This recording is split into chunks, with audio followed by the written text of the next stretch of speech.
Alioune Badara Cissé, on l'a décrit sous plusieurs talents, avec plusieurs chapeaux, avec plusieurs flèches à son arc. Mais il est important de dire que c'était également un homme engagé avec nous, avec le président Macky Sall.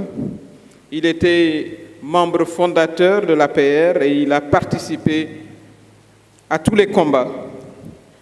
Et il est resté dans notre parti en dépit des vicissitudes de la vie politique.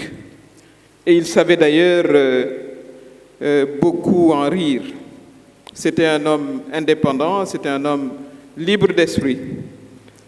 Et cela, j'ai eu à le dire lorsqu'avec grande tristesse, nous avons appris sa disparition. Le thème de ce panel, éthique et politique, si vous permettez, professeur modérateur, Mamou Diagne, que je salue pour avoir partagé avec lui d'autres espaces.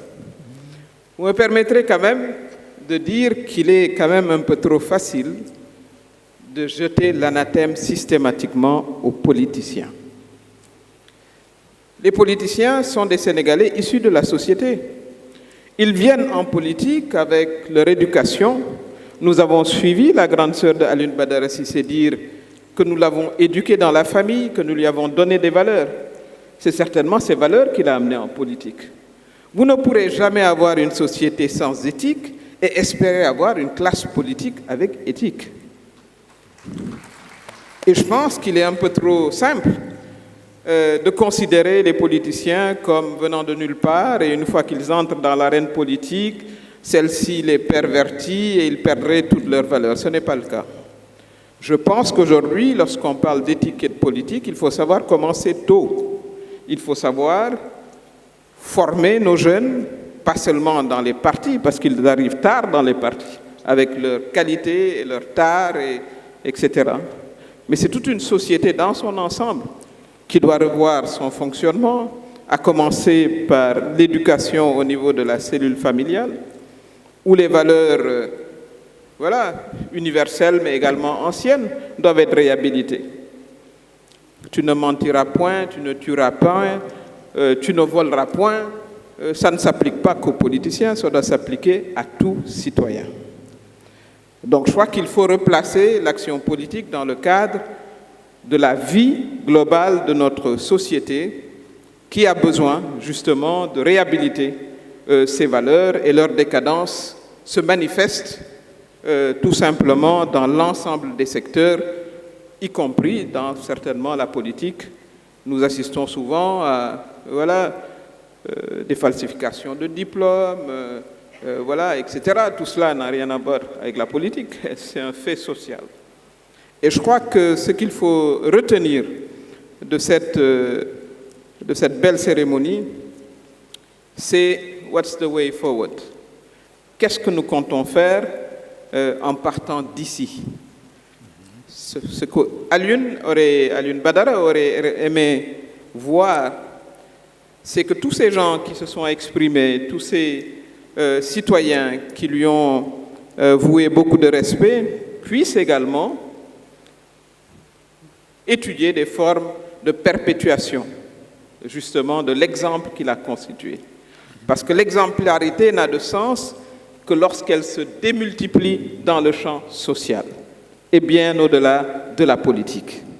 Je crois que cela est également important que nous puissions réfléchir à cela et la proposition est faite au comité d'organisation de voir quelle forme, justement, cette perspective-là pourrait prendre en rapport avec tout ce qui pense, indépendamment de l'appartenance partisane. Je pense que nous pouvons tous partager comme citoyens qui aimons notre pays cette volonté de voir nos mœurs politiques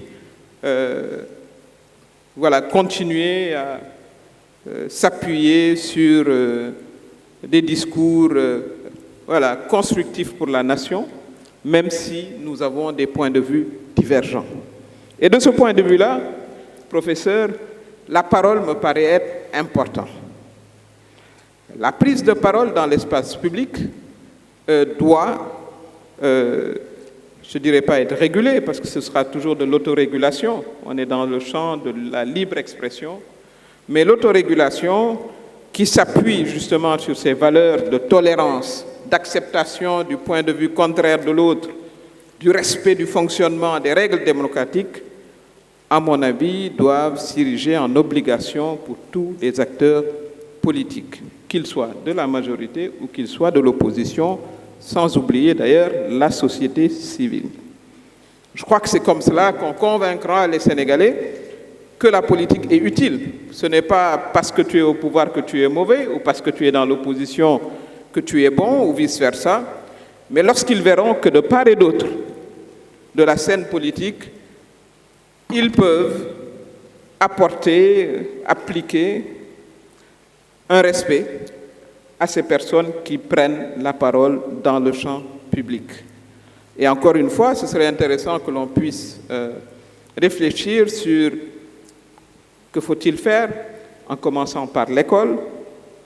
Évidemment, les Daara ont toujours, disons, dans leur référentiel, la religion. C'est peut-être certainement un peu plus simple, encore que ce n'est pas toujours évident.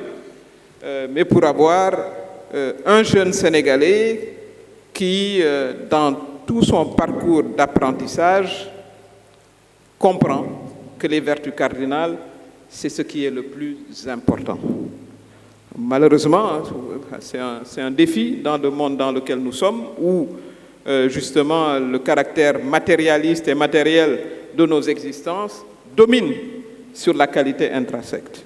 Et c'est en ça que l'hommage qui est rendu à Alioune Badara, comme je le disais, devrait trouver des formes, disons, de perpétuation pour que les gens comprennent que ce n'est pas parce qu'on est riche, ce n'est pas parce qu'on a une belle maison, qu'on est certainement un individu respecté et apprécié, mais qu'on l'est par ses qualités intrinsèques que l'on manifeste dans le champ politique, dans le champ privé ou religieux.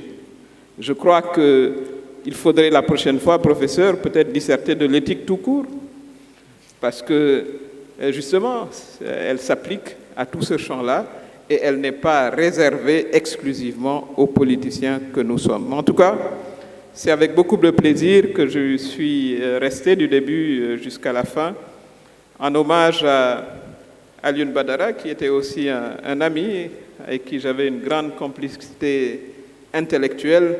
On n'a pas insisté sur un aspect de Alioune Badara. Il avait un humour inégalable.